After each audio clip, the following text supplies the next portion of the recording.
Pessoal, primeiramente, boa noite. Para quem não me conhece, eu sou o Paulo Henrique Araújo.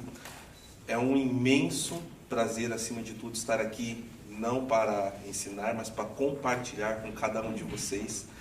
Eu acho que esse é inclusive, um dos princípios conservadores. E respondendo à pergunta, eu acredito que é mais fácil nós começarmos dizendo o que não é o conservadorismo. Porque existe sim uma concepção muito errada, principalmente em uma sociedade que, como o nosso amigo falou, que no século XX, principalmente nas nações do Ocidente, mas no Brasil, você foi forçado a pensar por 0 e 1, a ter opinião sobre tudo e a ser contra ou a favor de qualquer coisa. Então, a primeira coisa que nós podemos colocar aí é que o conservadorismo não é uma ideologia. Acho que a gente pode começar por isso. O conservadorismo, ele é a ausência de um autoritarismo de ideias, onde ele preza em si pela capacidade do indivíduo expressar, vou fazer um pleonasmo aqui, a sua individualidade, onde ele consegue expor o que ele é perante a sociedade, respeitando algumas regras morais, respeitando os demais indivíduos, mas sem sobrepor aquilo que ele acredita como um totalitarismo. Para dar eu gosto muito do exemplo que nós temos aí da cama, é uma grande analogia da cama eu sempre esqueço o nome, por isso que eu anotei aqui, de Procusto, um nome difícil, mas Procusto, ele é um personagem da mitologia grega, onde ele era um malfeitor, mas ele era muito hospitaleiro. E todos os viajantes que passavam pela casa dele, estava cansado, ele recebia, alimentava, tinha uma boa conversa e oferecia a cama dele, era uma cama de ferro. Qual que era a grande questão em Procusto? Procusto queria que todas as pessoas encaixassem perfeitamente na cama dele. Quem não encaixava-se na cama dele, se fosse muito baixo, ele esticava a pessoa até a pessoa caber perfeitamente na cama, e se ela fosse maior, ela cortava os membros dessa pessoa para caber também na cama. Então, isso de fato traduz o que é uma ideologia, que sobrepõe os valores individuais da pessoa acima de uma ideia, coloca a ideia acima de tudo, que foi um dos tópicos aqui abordados hoje. Então, o conservadorismo, o conservador por si, ele sempre vai acreditar aí na continuidade, no costume. Por quê? Porque é mais fácil lidar com os diabos e os demônios que nós já conhecemos do que com aqueles que ainda não são conhecidos de nós. Isso não significa que o conservador sempre vai olhar para trás, ele vai ser um saudosista ou um reacionário, mas que o conservador em si, ele sempre vai procurar andar para frente, pisando com cautela e olhando sempre para trás, para ver os mesmos erros que foram cometidos, a não tornar a repeti-los novamente. Então, eu recomendo assim também, tem um artigo, um texto muito bom de Russell Kirk, onde ele coloca ali os 10 princípios do conservadorismo. Então, ali é um ponto de partida que não dá para simplesmente fechar o conservadorismo numa caixinha de ideias, porque o conservadorismo em si é a ausência de ideologia. É isso. Obrigada.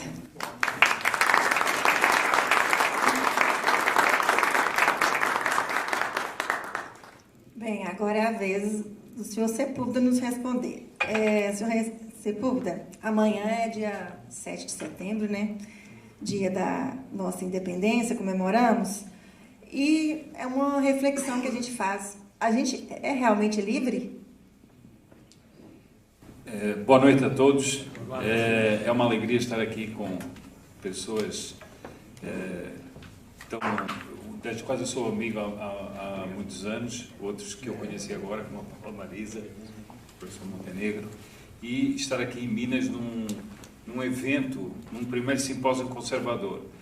E eu queria começar por fazer esse elogio ao CART, por ter tido essa iniciativa, e isso se multiplicar pelo Brasil inteiro, como se tem multiplicado, é algo de muito, muito importante.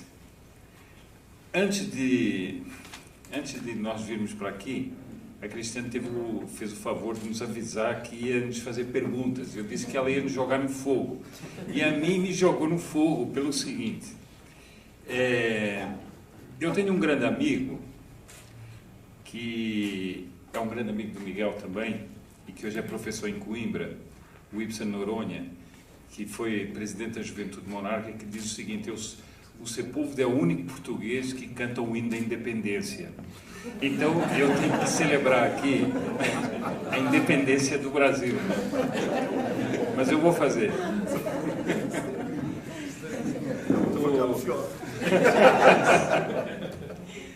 Bem, eu acho que a independência do Brasil pode ser vista de muitos aspectos, de muitas variantes.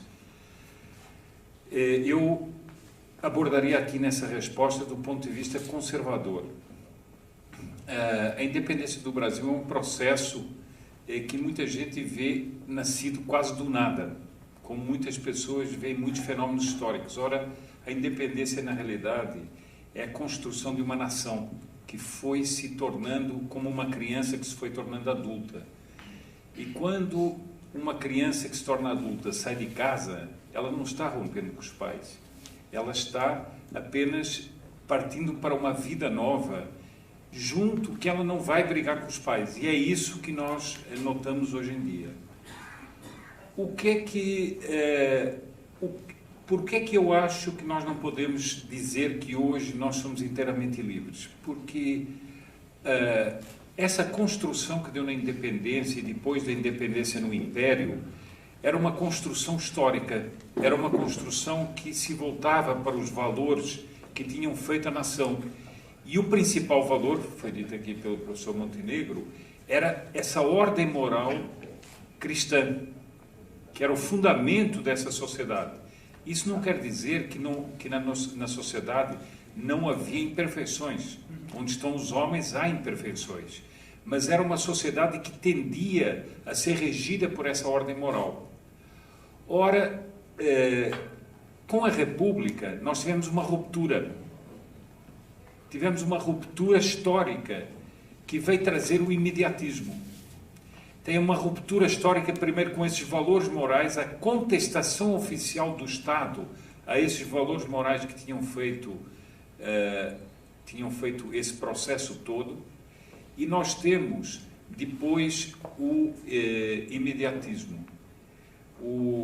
Nos 10 princípios do Russell Kirk, ele cita um autor que diz o seguinte: o demônio tem pressa e Deus age devagar. E eu poderia dizer que isso caracteriza muito a República que nós vivemos. A República tem pressa, todos os dias tem uma novidade, todos os dias tem uma reforma, todos os dias tem uma mudança que ninguém tem tempo de absorver. E não há construção de valores calmamente na sociedade, não há debates calmos. Basta ver o que está acontecendo sobre o assunto da Amazônia. Parece que estamos num manicômio. Tem até girafa na Amazônia, né? Bom, tem canguru, tem o que quiserem. Ora, isso tudo por quê? Porque nós entramos numa velocidade que é de uma precariedade dos princípios, precariedade dos valores morais. E isso nos faz escravos. Isso nos faz perder a verdadeira liberdade, que é a liberdade de uma sociedade que tem fundamentos. Nós hoje temos uma sociedade sem fundamentos e, portanto, escravizada a minorias que tomam o poder por artimanhas e, nesse poder, passam a oprimir a maioria da população.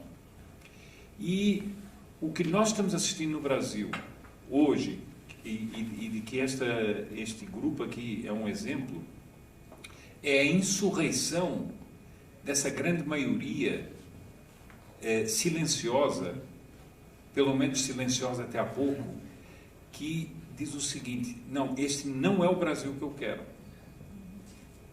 Este não é o Brasil com o qual sonharam todos aqueles que vieram antes de nós. E por isso muita gente gritou na rua: eu quero o meu Brasil de volta. Que Brasil é esse? É um Brasil que está no fundo das cabeças. É um Brasil que talvez as pessoas não saibam até explicitar, mas elas sabem sentir e o Russell Kirk diz isso muito bem, antes de ser princípio, o conservadorismo é um sentimento. Antes de ser um princípio, o conservadorismo é um hábito. Antes de ser princípio, o conservadorismo é um costume. E é isso que nós estamos vendo, esse processo que muitos no exterior são portugueses. Muitas pessoas me perguntam, mas afinal, o que está acontecendo no Brasil? Eu tenho a impressão, tenho a convicção de que no Brasil está havendo um processo profundo que ainda vai se tornar uma lição para o mundo. E é isso, nós estamos à procura dessa verdadeira liberdade conservadora.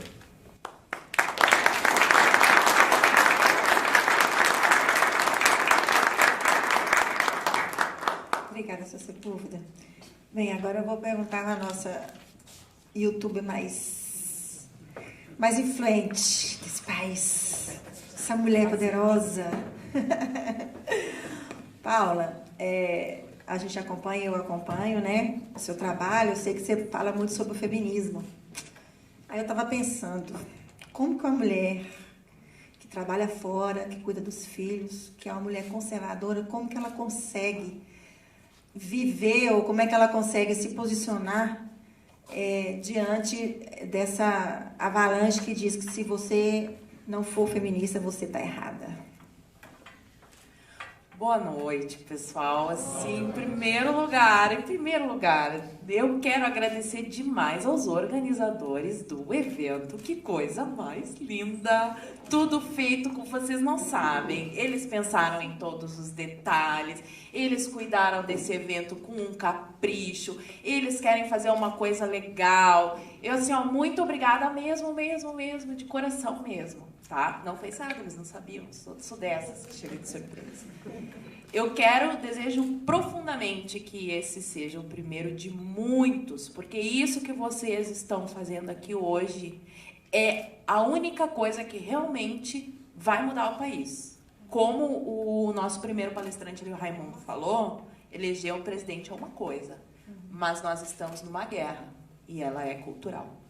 Em segundo lugar, é claro que eu quero agradecer vocês sabem que eu adoro ver vocês pessoalmente, tirar foto e conhecer aquelas pessoas que comentam nos meus vídeos e que compartilham. Gente, eu adoro, é sério, adoro mesmo. Muito obrigada, na véspera de um feriado, vocês estarem aqui para falar sobre assuntos tão profundos, tão importantes, e a gente nem vai passar nada de fofoca da Globo, gente.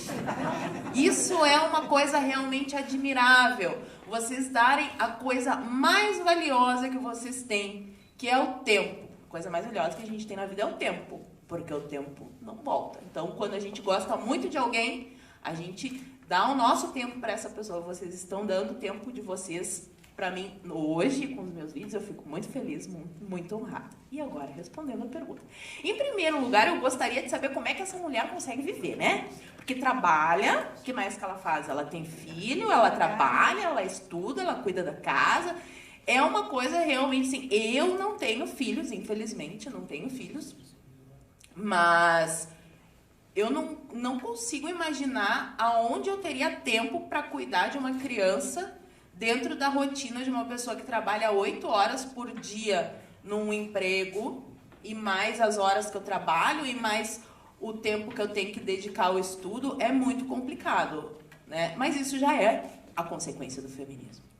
Porque antigamente as mulheres não tinham essa jornada dupla. E talvez hoje eu não dê muitas respostas, porque eu não quero dar spoiler da palestra, não sou do boba nem nada, tá? Vocês vêm aqui amanhã me ver, né? Quero ver vocês amanhã de novo, mas eu vou plantar algumas sementinhas de dúvida na cabeça de vocês, que pelo menos foi isso que me fez ir atrás, assim. Falam tanto que a mulher é oprimida, que hoje ela tem uma jornada dupla, e que o homem tem que ajudar ela nessa jornada dupla, porque ela trabalha fora e ela chega em casa e tem que agradar o marido e tem que cuidar das crianças. E ninguém é idiota de dizer que isso não está certo. Qualquer um que observe essa situação vai ver que realmente a mulher vai trabalhar 8 horas na rua e depois vai chegar em casa, cuidar de criança, o que é a coisa mais importante, a maior dádiva que uma mulher pode ter é construir um ser humano. Isso é a coisa mais importante, é um ser humano. Então, qualquer um vai concordar com essa premissa básica feminista. Nós temos que lutar contra a opressão machista. Mas será que a história é realmente como eles nos contam? Será que o fato da mulher ter que acordar cedo, todo dia, ir para a parada de ônibus, pegar um ônibus para ir trabalhar, ou algumas que têm uma condição melhor para pegar um carro, ir até o seu trabalho, largar o filho na escola, ficar na porta da escola infantil é algo que vai fazer pensar assim, muitas mães que saem de lá chorando, a criança entra chorando, a mãe sai de lá chorando, aí se ligam, a mãe tá no trabalho, olha, vem aqui, aconteceu um probleminha aqui com fulano, pronto, acabou o dia, e se o patrão não libera, é um sofrimento. É um sofrimento. Será que realmente foi uma grande conquista feminista a entrada da mulher no mercado de trabalho? Será realmente que antigamente as mulheres sofriam tanto por ficar em casa cuidando dos filhos? Porque a gente não é... A minha geração, pelo menos, eu fui criada para ser o que eu sou. O ideal de toda feminista. Eu sou aquilo que toda feminista quer. Eu não sou casada, eu tenho o meu dinheiro, eu chego em casa e saio a hora que eu quiser. Se eu quiser sair e tomar uma cerveja e voltar, não tem problema. Eu tenho meu trabalho, meu carro, minha casa. É o sonho de toda feminista, né? A independência completa. Mas será que é esse mesmo o objetivo de todas as mulheres? Pode ser de algumas, mas será que é de todas? Aí a gente começa a olhar em volta também, muitas mulheres reclamando que são feministas, que são independentes, e da falta de homem no mercado. São coisas meio contraditórias às vezes. Pô, tá faltando homem no mercado, mas qual o problema se não precisa de homem, né? Não tem problema. Tá faltando, não precisa. Não teria problema. Pela lógica, né? Não teria problema. E elas colocam tudo isso como conquistas feministas. Então, hoje, se tu pode trabalhar, olha que maravilha, né? Deixa teu filho na escola, lá com uma pessoa que vai falar sobre assuntos que muitas vezes nem sabe quais são. A criança vai sofrer, a mãe vai sofrer. Isso foi uma grande conquista feminista. Agradeça ao feminismo. Agradeça ao feminismo se hoje você pode votar. Aí a gente pensa assim, poxa, mas é verdade, né? Se o homem pode votar, a mulher também teria que poder votar. Mas e como é que era antigamente? Antes de eu nascer, quem é que podia? Todo mundo podia votar? Todos os homens podiam votar? Será que era esse o único critério? É homem vota? Nunca falaram isso pra gente na escola, né? Nunca falaram. Pra mim, nunca falaram. Eu tive que depois estudar e descobrir. É claro que eu vou dar a resposta para vocês. Vocês estão achando que eu vou falar agora, né? Falei que eu ia dizer, falar sobre dúvidas. Vocês vão ficar com essas dúvidas. E outra coisa também. Eu ouço muito assim, se você hoje pode estar falando na internet, e se você pode ler, e se você está nas redes sociais e estuda, é graças ao feminismo. Será? Até então, eu também caí. Eu caí nessa ladainha. Eu achei que o feminismo tinha conquistado o direito do voto, eu achei que o feminismo tinha conquistado esse grande direito ao mercado de trabalho para mim, porque, infelizmente, a gente só ouve um discurso, e até meio louco alguém vir falar que a história não é bem assim, que não é bem assim, não é por aí, a gente tem que ver por outros ângulos, ver outras opiniões, mas hoje no Brasil, infelizmente, a gente tem uma voz única, né?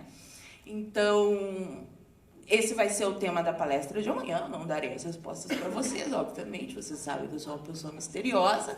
Mas, o principal que eu vejo, assim, antes, e que foi o que me levou a estudar, é que, obviamente, ninguém aqui discorda que a importância do ser humano, seja ele homem ou mulher, enquanto ser humano e cristãos diante de Deus, é a mesma, eles são importantes.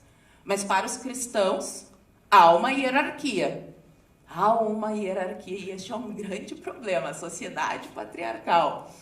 Então, essa é a revolta do feminismo, né? Eles querem acabar com essa sociedade patriarcal, mas isso tem algumas consequências que a gente já está vendo aí. E será que talvez as feministas não estejam... Eu vejo assim, pelo menos, tem 2 pedestais e Deus fez um pedestal para os homens e um pedestal para as mulheres. São pedestais diferentes, são lugares de destaque diferentes. Ambos estão destacados, ambos são importantes, mas cada um é cada um tem a sua importância. O que eu vejo muito no movimento feminista é que elas não basta elas ter um lugar de destaque, elas querem o lugar de destaque do outro, entendeu? É que nem criancinha, eu quero o brinquedo dele. É mais ou menos assim. É bem infantil. Mas amanhã a gente vai desenvolver, vai falar um pouquinho sobre... Eu vou falar, não, vocês vão me ouvir. Eu vou falar sobre as ondas do feminismo. Será que essa história de trabalhar... Vou plantar algumas dúvidas na cabeça de vocês e vou falar algumas coisas que eu descobri fora do meio acadêmico. Porque durante... todo esse tempo em que eu tive na faculdade, para quem não sabe, eu sou professora, eu sou especialista em supervisão escolar e orientação educacional, e todo o tempo em que eu estive na universidade, no meio acadêmico, tudo que eu tive acesso foi essa ideologia marxista feminista. Eu nunca vi um outro, tudo o que eu passei a estudar fora da faculdade me trouxe muitas respostas para essas perguntas todas, e que a gente vai falar mais sobre o assunto amanhã, tá? Obrigada!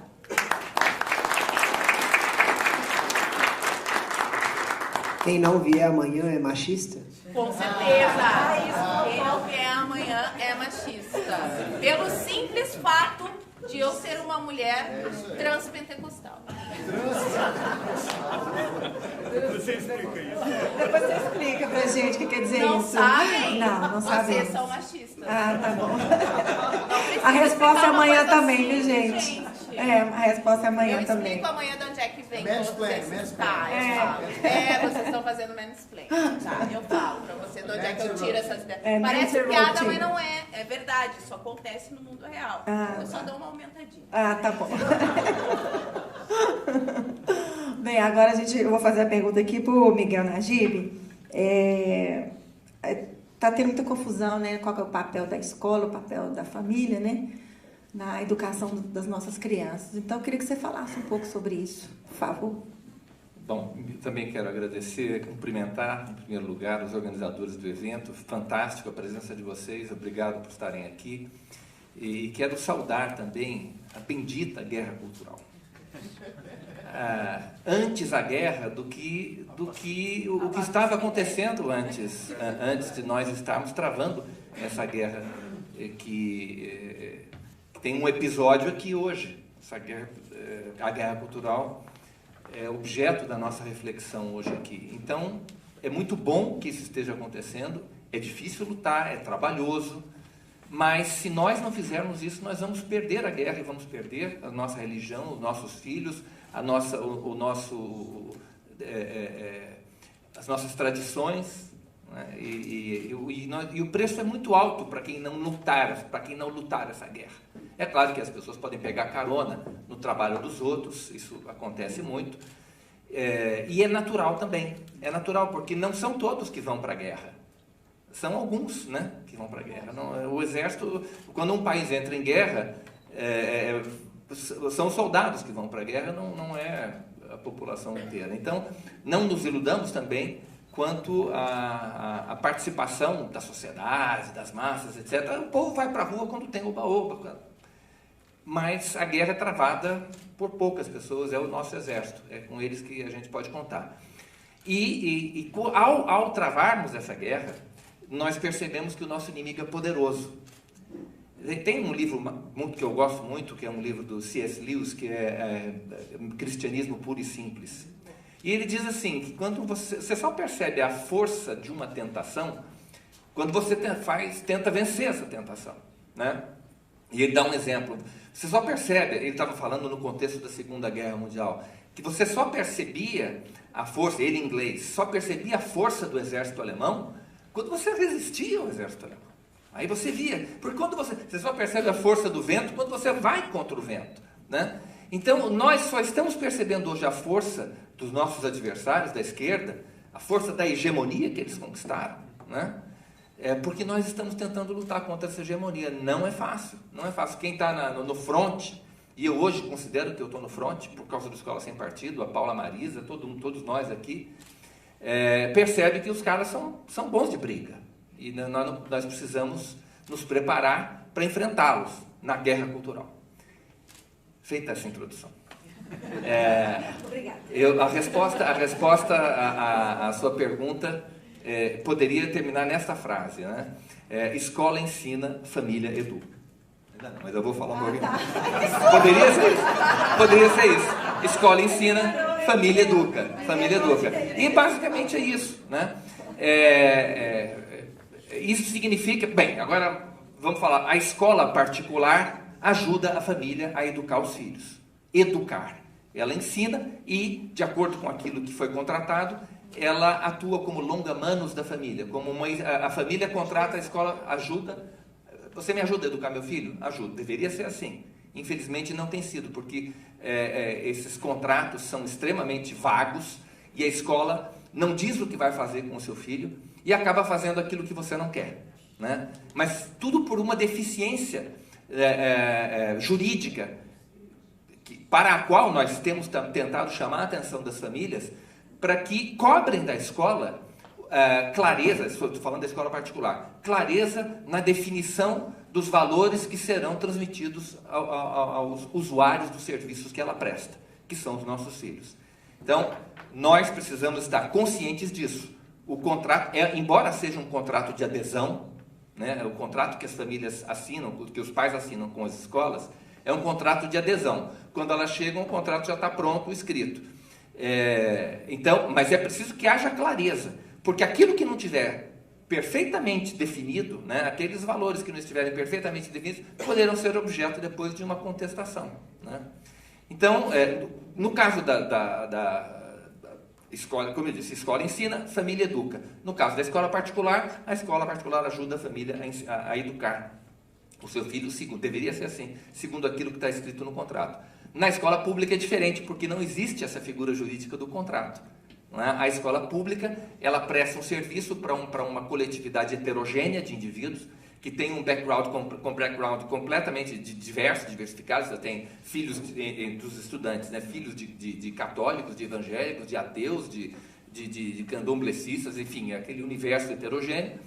E aí, a escola, diante dessa realidade sociológica, né, da heterogeneidade da clientela que utiliza o serviço da escola pública, a escola do Estado laico só tem uma saída, que é se abster de tentar educar os filhos dos outros, educar os alunos. Ela vai transmitir conhecimento e vai se abster também de tentar desconstruir os valores morais daquelas famílias, né, os valores religiosos daquelas famílias, em nome de uma compreensão distorcida e equivocada da laicidade do Estado, né? Isso também é um tema que eu pretendo abordar amanhã. O princípio da laicidade do Estado impõe aos servidores públicos um dever de estrito respeito à crença das famílias, aos valores morais dos estudantes, ou seja, do cidadão que utiliza o serviço que é prestado pelo Estado. Isso tudo a gente vai abordar amanhã, quando eu falar do papel da Escola Sem Partido na guerra cultural. Obrigado. Obrigada, senhor. Bem, a minha última pergunta vai para o reverendo Raimundo. Como que o senhor vê essa infiltração dos comunistas e socialistas, né, no cristianismo, deturpando a Bíblia e enganando os fiéis? Não tem uma pergunta mais fácil? Essa pergunta é muito boa, né? Ela é interessante porque quando nós falamos cristianismo, nós estamos falando todo aquele segmento que se identifica como seguidor de Cristo. Então, uma própria definição do cristianismo tem várias aproximações. Nós podemos pegar uma simplesmente histórica ou mesmo institucional, falando de grandes corporações cristãs. Aí nós podemos pegar desde as igrejas minoritárias dos primeiros séculos, a igreja copta, nestorianas que foram tidas por herege pelos primeiros concílios que tem, mas que existem até os dias de hoje. Alguns correram risco até de deixar de existir recentemente lá no Oriente Médio por causa dos ataques do Estado Islâmico, né? São minorias, mas existem, né? Católico romano, ortodoxos, com toda a sua família ortodoxa, grego, russo e por aí vai. Reforma Protestante, 1517, você tem uma série de segmentos aí também que tem. Bem, se nós pegarmos dentro disso, nós estamos vendo uma tradição de 2000 anos, instituições que têm séculos de existência, e como nenhuma delas ficou imune a um movimento que tem 100 anos. Mas que, no entanto, tem uma diferença essencial. Todo cristianismo vai partir de uma crença, de uma realidade que ela tem por certa. Nós podemos dizer que nós temos um livro em comum, que seria a Bíblia Sagrada, interpretações distintas, algumas variações, mas nós temos um livro comum, crenças num ser sobrenatural, transcendental, no Salvador, no seu Filho Jesus Cristo, né? Então nós temos essas crenças aqui. O movimento socialista e comunista já se aproxima da religião com um olhar antagonista, né? A máxima de que a religião é o ópio do povo, e eu não estou nem mesmo querendo eliminar o fato de que a religião foi muitas vezes usada com outros propósitos para espoliar pessoas. Isso é chover no molhado, né? Não ter essa percepção. Agora, o discurso nem sempre foi, e não ocorre sempre com a mesma honestidade, franqueza e clareza do que a oposição clássica do marxismo do início. Nós estamos testemunhando e experimentando uma guerra que ela é mais sutil e ela é enganosa. Ela veio travestida para enganar e matar por dentro. Eu estou falando algo que não é novidade para ninguém, mas falando das dificuldades que o pensamento revolucionário encontra no Ocidente, foi exatamente a fé cristã. Um bastião de resistência ao pensamento revolucionário. A cristandade, que consequentemente foi a civilização oriunda da fé cristã, do raciocínio grego, do direito romano, que constituiu essa civilização, que construiu o Ocidente, ela não foi facilmente abalada pelas críticas que tem. Você vê que o movimento não só geograficamente está situado mais ao Oriente, mas não penetra. Então, o pensamento revolucionário marxista passou a infiltrar o cristianismo também, e não apenas fazer uma guerra de frente honesta, de cara limpa, dizer, eu sou o seu oponente, vamos guerrear aqui, não é? Mas se passou a se utilizar de um outro tipo de estratégia que é muito mais pernicioso. Encontrar alguns pontos que poderia haver uma certa similaridade, para dizer, nós vamos minar a partir de dentro, como vírus e bactérias que nos atacam de dentro. Você não tem noção a priori do que está acontecendo, até que o corpo começa a enfermar, se desenvolve febre e coisas desse tipo. E alguns movimentos vieram. Eu citei na minha palestra 2 clássicos, o movimento da teologia da libertação e a versão da teologia da missão integral, que se traveste de vocábulos cristãos, mas que não significam as mesmas coisas que originalmente tinham seu sentido. A palavra salvação passa a ser uma salvação imanente, não transcendente, simplesmente você livrar a pessoa de estruturas opressivas, né? O Salvador se torna, portanto, agora um revolucionário, não o próprio Deus vindo aqui ao encontro de pecadores para resolver as suas crises maiores, e nesse sentido você encontra um grande apelo, porque parte de realidades percebidas, como as comunidades eclesiais de base dentro do movimento católico romano, ou programas de assistência social feitos por algumas comunidades pentecostais, né, na periferia da cidade, em que você encontra uma adesão prática, um apelo prático para as necessidades percebidas das pessoas, mas o discurso não é mais o discurso que originalmente era o discurso cristão. Então, essa batalha, ela se dá principalmente, penso eu, nesse contexto que nós estamos vivendo, nesse mundo moderno, em inimigos que estão travestidos. Eles não dizem exatamente quem são e o que é. E é nesse sentido que o movimento conservador precisa ser abraçado também pela comunidade de fé. Dizer, não, peraí, eu não sou cristão como um coringa de uma carta de baralho que cabe qualquer coisa debaixo do cristão. Eu sou um cristão com a mesma fé que a cristandade tem.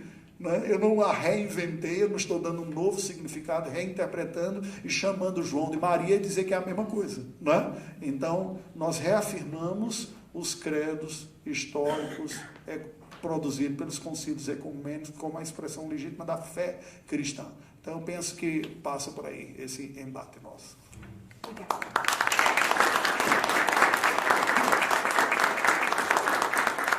Bem, agradeço vocês. E agora eu quero saber se alguém tem pergunta.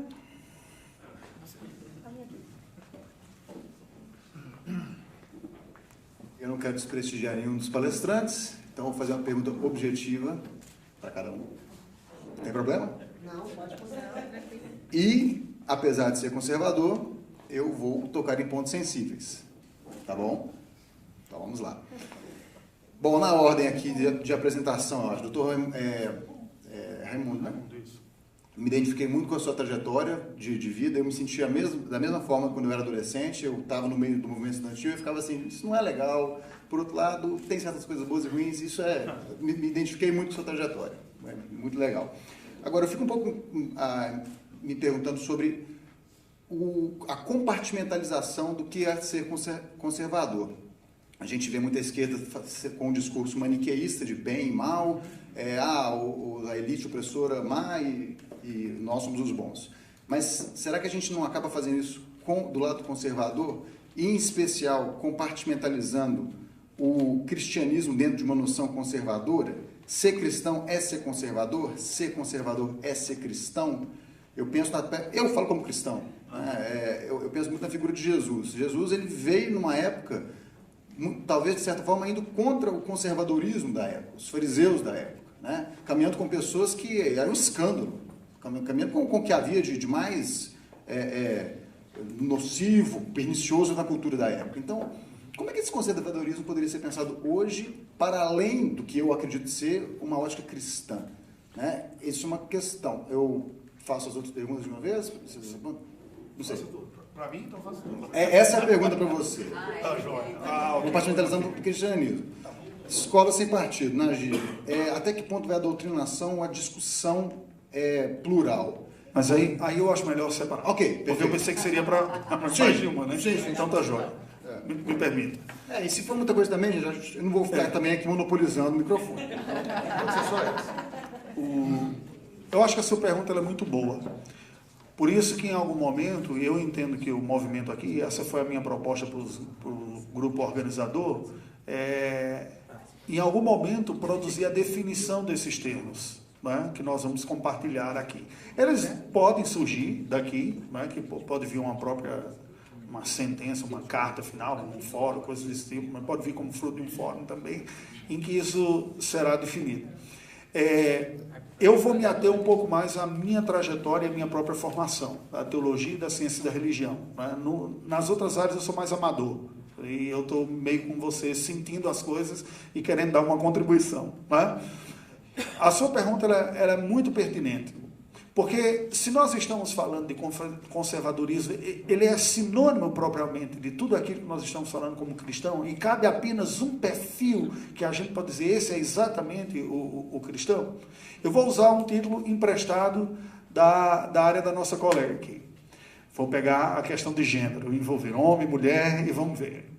Quando o apóstolo Paulo, há 2000 anos atrás, escreve a sua carta aos Efésios e diz que as mulheres deveriam ser submissas ao seu marido, como Cristo, como a igreja está submissa a Cristo. Mas ao marido diz, e vocês devem amar as suas mulheres como Cristo amou a igreja.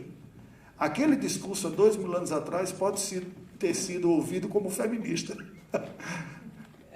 Entende? Por quê? Numa sociedade grega que alguns questionavam até se a mulher tinha alma, o apóstolo Paulo chegar para os homens e dizer, vocês são chamados e ordenados por Deus para amarem a esposa, ao ponto de darem sua própria vida por ela, como Cristo deu a vida para a igreja. Ele diz, mas está valorizando a mulher demais? E aí, nesse sentido, ele é o quê?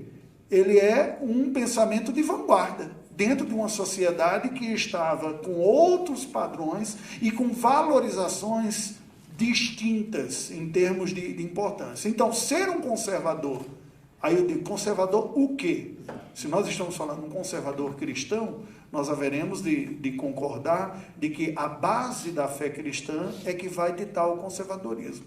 Então, o que não seria, ou o que seria um não conservador cristão? É negar a verdade lançada e experimentada pelos textos fundantes e pela experiência histórica que nós tivemos aqui e dizer, nós vamos construir uma outra coisa revendo a essência conceitual.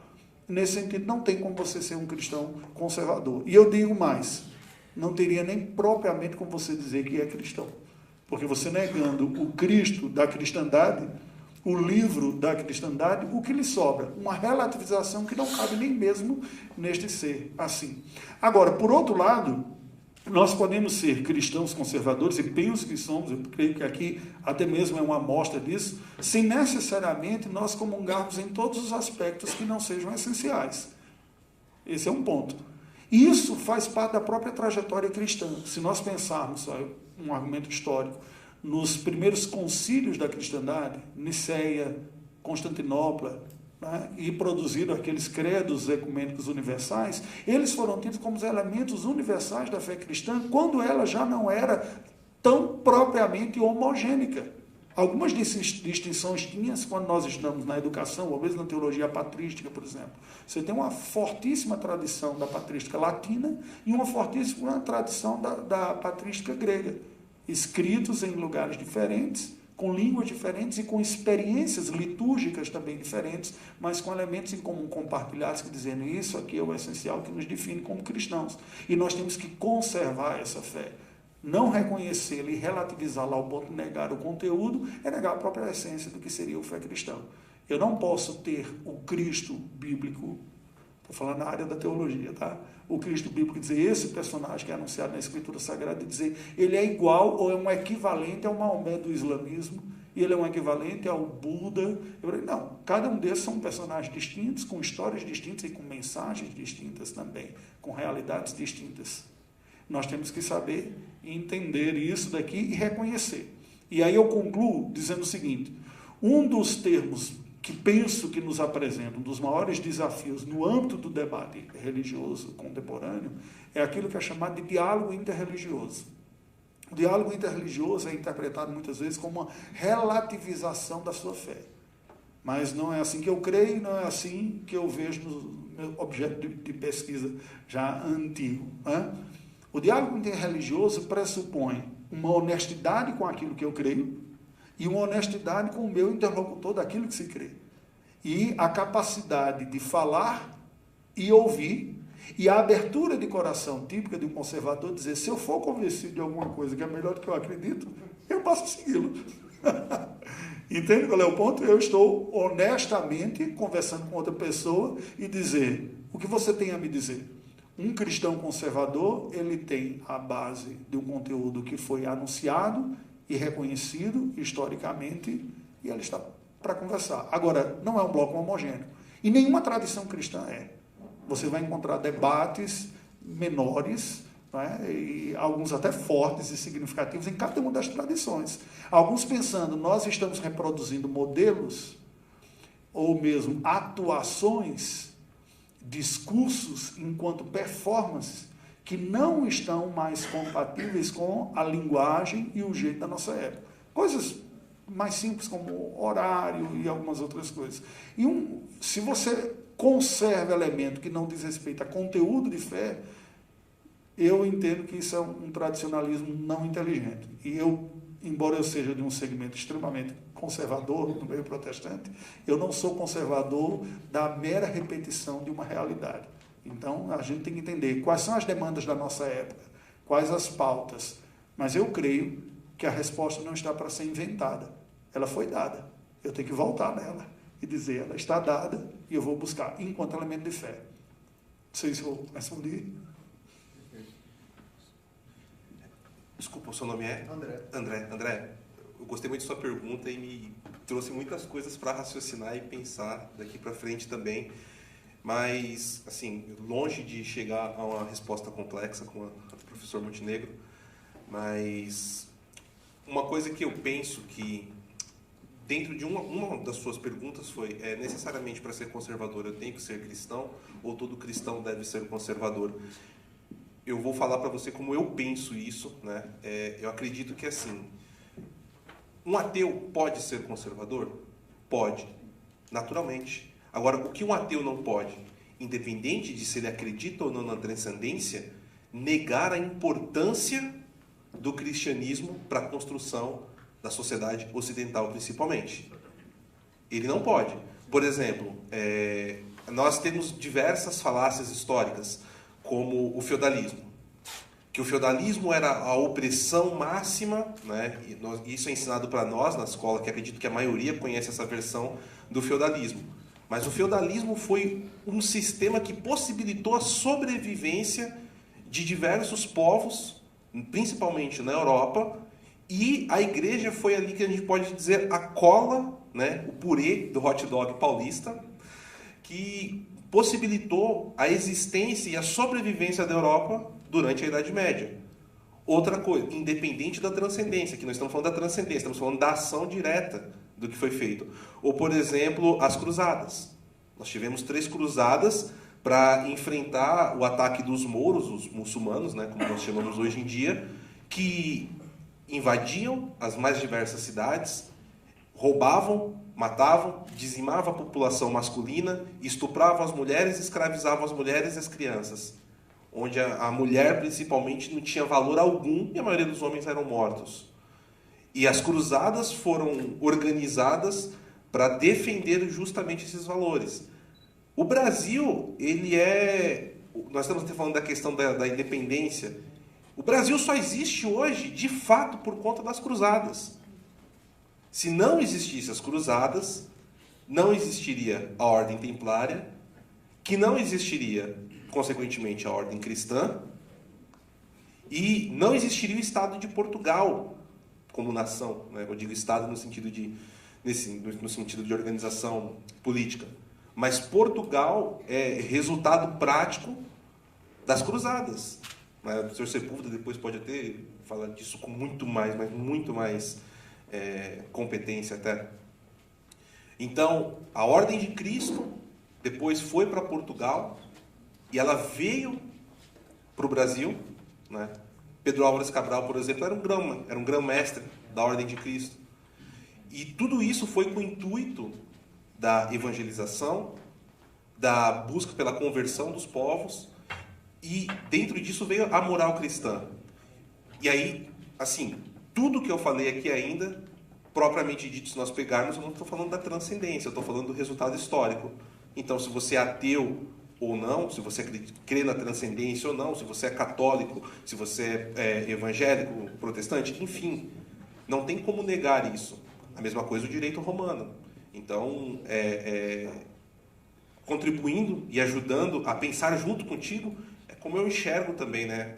Respondendo um pouquinho assim sobre como eu vejo essa questão que você colocou. Bem, a sua intenção era fazer uma pergunta a cada um. Agora nós temos que dar uma resposta a cada um. Então, até para dar oportunidade para os outros. Certo, também. Mas eu gostaria só de acrescentar uma coisa. Agora a gente quer. Okay. Acontece o seguinte, eu acho que aqui existe um problema. Já que nós estamos aqui num simpósio para refletir sobre as coisas, eu acho que aqui tem um problema com o termo conservador. O que é conservador? É apenas conservar coisas que foram boas no passado? Essa não é a essência do conservadorismo. O conservadorismo, até o Russell que fala muito disso, é a primeira crença de que a natureza humana é uma constante. E que a essa natureza humana constante corresponde uma ordem moral constante. E por isso ela se conserva através dos séculos.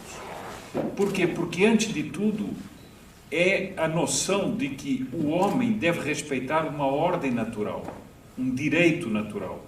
Ou seja, existe uma ordem da natureza que não pode ser contrariada. E essa é a essência do conservadorismo.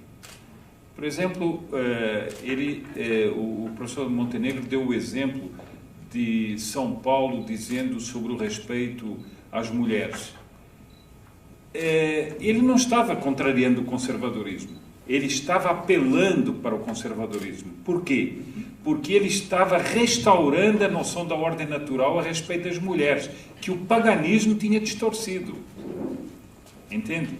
Então ele Na aparência, ele é um vanguardista, mas na aparência, na realidade, ele está fazendo um apelo profundo ao conservadorismo, porque é o respeito da ordem natural. As mulheres, segundo a ordem natural e a ordem da natureza, deviam ser respeitadas daquela maneira e não desrespeitadas como o paganismo fazia. Então, eu acho que, nesse sentido, o cristianismo é o fundamento do conservadorismo. Não é só conservador, ele é o fundamento do conservadorismo. E se nós tomarmos o conservadorismo apenas como uma reminiscência de hábitos, costumes, etc., que ficaram, aí realmente nós nos perdemos e ficamos um pouco perdidos nessa discussão. Mas se nós formos à essência do que é o conservadorismo, a meu ver, é isso. É esse respeito à ordem natural, e é uma ordem divina depois, que é aperfeiçoamento da ordem natural. Posso só fazer um ganchinho rápido?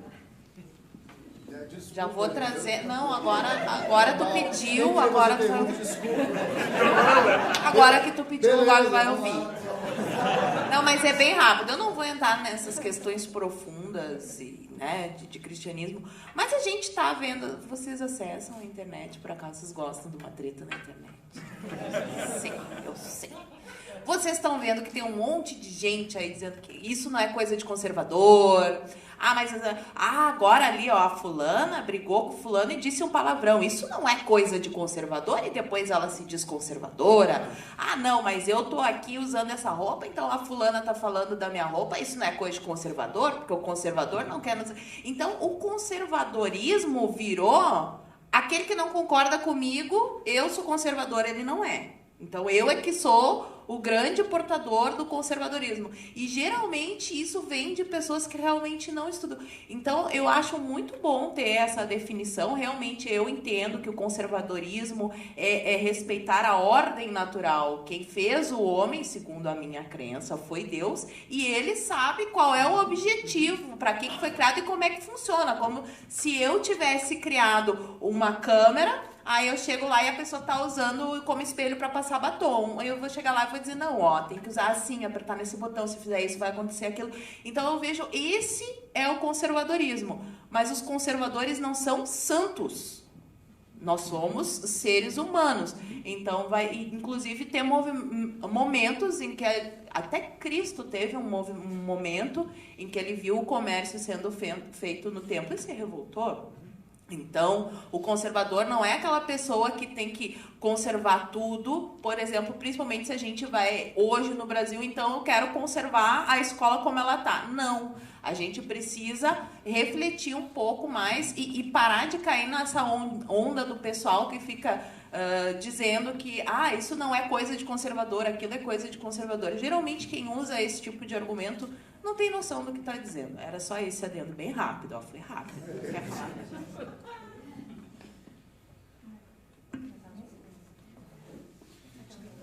Até que não tinha que responder, já respondeu. Vai perguntar mais alguma coisa? Se ninguém tiver dúvida, eu faço. Alguém tem mais uma pergunta? André, não pergunta mais. Gostaram da pergunta? Por favor.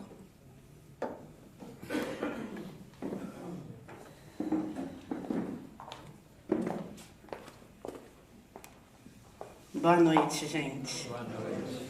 A gente está fazendo o Lúcio está fazendo uma transmissão ao vivo desse bate-papo. Legal. Aí uma pessoa mandou uma pergunta.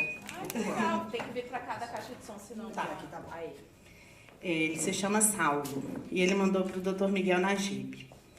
Ele diz o seguinte: muitas pessoas, até por não serem tão bem formadas ou informadas, apesar de conhecerem a importância da escola sem partido, muitas vezes, ao se depararem com esquerdistas que querem influenciá-las para serem contra, elas ficam em dúvida, ficam bem mexidas.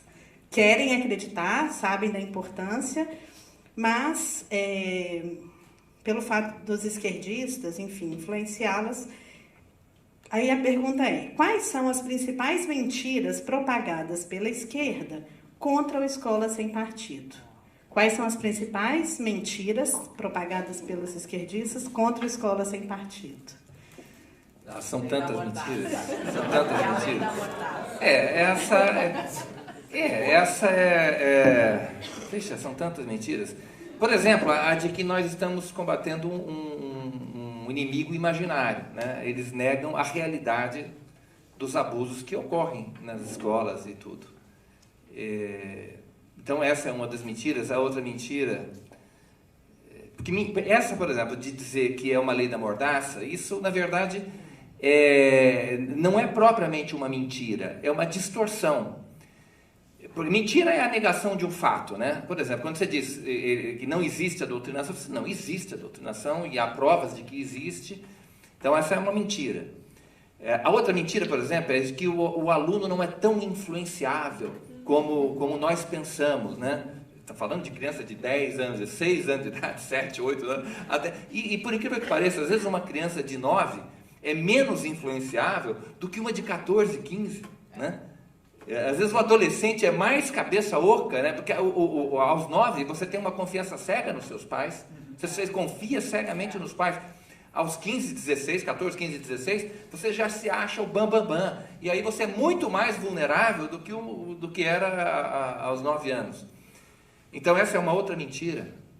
Quando se fala que a escola sem partido é a lei da mordaça, isso é apenas uma distorção, porque parte da premissa de que é errada, de que um professor em sala de aula tem o direito à liberdade de expressão e que, portanto, ao estabelecer qualquer limite a essa liberdade, você estaria amordaçando o professor. Mas é a premissa que está errada, né? É claro que o Escola Sem Partido impõe limites. A Constituição, na verdade, esses limites já estão na Constituição Federal. E por uma razão muito simples, porque o professor em sala de aula não tem liberdade de expressão. Ele tem liberdade de expressão nas redes sociais. Ele tem liberdade de expressão quando ele pega um megafone e vai para a praça pública. Falar para quem quiser parar e ficar ouvindo ele falando. Mas na sala de aula ele não tem liberdade de expressão, primeiro porque ele se dirige a uma audiência cativa, né? Segundo porque ele tem um contrato de trabalho, se ele trabalha numa escola particular, ele tem uma obrigação de transmitir um determinado conteúdo, ou então é porque ele é um servidor público. E um servidor público não pode usar a repartição pública para falar o que ele bem entende, né? Então, essa é uma outra, não é uma mentira, mas também é uma inverdade, uma distorção, sei lá, com relação à escola sem partido. Alguma outra grande mentira? Que a escola sem partido impede o professor de dar a sua opinião. É mentira isso, o professor pode dar a sua opinião, mas não pode tentar impor a sua opinião aos estudantes. A mentira de que o Escola Sem Partido não é uma escola plural, apesar de chamar escola sem partido, ele defende o pluralismo de ideias, né? Quando diz que o professor deve apresentar aos alunos as principais perspectivas, os principais pontos de vista sobre uma questão controvertida, ele está garantindo o direito do aluno à educação, ao pluralismo. Então é basicamente isso, acho que são essas principais. Se eu lembrar de mais algum, eu falo. Posso falar uma coisa rapidinho? Bom, isso é uma assim, mas é uma submentira. Essa é uma submentira. Tem várias categorias. Várias categorias. Ô, Miguel, se a gente for ficar falando aqui das mentiras, nós vamos falar até amanhã, né? Só queria relembrar aqui, eles estão lançando agora uma campanha que se chama Fórum de Combate à Intolerância. Espalhar cartazes pelas escolas com a seguinte informação: gravar a aula dos professores é algo ilegal. Então essa mentira. É a principal mentira do momento. Isso é uma mentira. Do momento, né? Gravar a aula dos professores é ilegal. Então isso é uma campanha. Eles estão querendo colar cartazes em várias escolas, colocando isso, amordaçando os alunos e as famílias. Vejam que eles estão tentando esconder dos pais aquilo que acontece dentro da sala de aula. Eles estão tentando esconder da sociedade os crimes que eles estão cometendo dentro das salas de aula. A lei da mordaça, né? É a lei que eles querem, exatamente. É o que eles fazem. E acusam a gente. É verdade. Só um complemento, não respondendo a pergunta, mas até com minha esposa universitária, e eu acabo vendo muitas gravações que ela faz dentro da sala de aula, e muito do que acontece é justamente em cima disso, essa mordaça. Por quê? Eles não impedem a pessoa de falar, eles não impedem a pessoa de expor as suas ideias, mas eles criam um clima que incluem a pessoa dentro de uma espiral do silêncio. Ou seja, se ela fala, ela vai ser vista como fora do clube do Bolinha, a pessoa fica intimidada. A maioria dos universitários não tem maturidade, não tem maturidade nenhuma. Se eles não se sentirem parte de algo, eles vão se ver como rejeitados da sociedade. E isso causa um pânico tão grande que eles abraçam aquelas ideias para se sentir parte da patota, para poder tomar cerveja depois, para não ser expulso. Então, assim, cria-se um clima velado. Então, assim, ou eu faço parte, ou eu vou ser um estranho no ninho. Né? Então, isso também acontece muito de uma forma indireta. Né? Só um adendo.